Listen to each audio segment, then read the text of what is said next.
Yo, what's up guys? This is Kairos Katil and today I'm gonna experience or explain the different forms of arts, paintings to films and how they reflect and how they inspire me in my daily life. So watch out and tune out.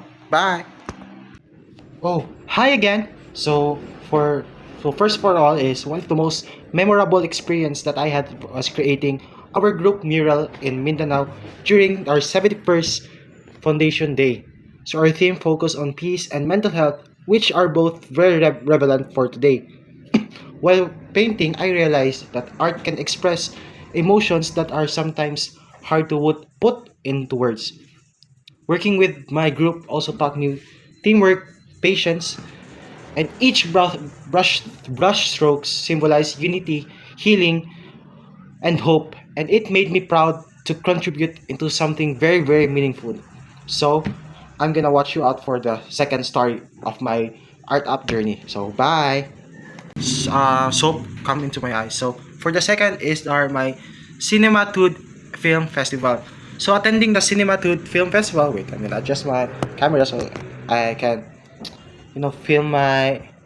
I can film it properly. So, attending the Cinematude Film Festival at Liceo de Cagayan University was such an inspiring experience. The atmosphere was lively and creative, filled with students who are passionate about filmmaking. What I loved the most was each film told unique and real life stories. My favorite film stood out because of its strong message and emotional impact. It really connected with me. Watching students film what made me appreciate how powerful storytelling can be, and even with simple resources.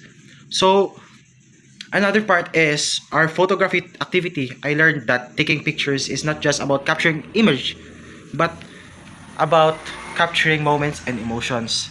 I explored different angles, lighting, perspectives, and my favorite shots are those when I go to the beach and took some photos with some angles and the thrill of thirds. And photography helped me become the most observant, creative, and seeing beauty in ordinary things. When it comes to painting, my one of my favorite artists, Filipino artists, is Juan Luna, especially known for his work Spolarium. It speaks to me because it has deep historical meaning and emotional intensity. I love how it express and I love his expressive and emotional style, both art and its art and other artwork as Da Vinci Van Gogh in his Starry Night. So both artwork are different, but they show how art can communicate powerful feelings and stories to capture across cultures. So for the film analysis, both films or all of the films made me reflect that one real life issues and how films can raise my self-awareness into my environment. And lastly is for the synthesis. In conclusion, art can, oh my god, I'm so sweaty now. Wait. So in conclusion, art can play a very important role in my daily life. It allows me to express myself, understand others, and see the world in different perspective. So when painting, photography, film, art art helps me grow emotionally, creatively.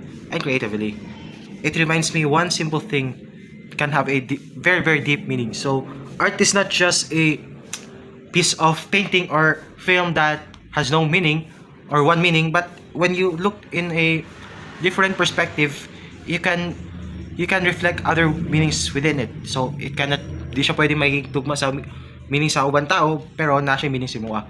So that's what makes art really unique. So bye.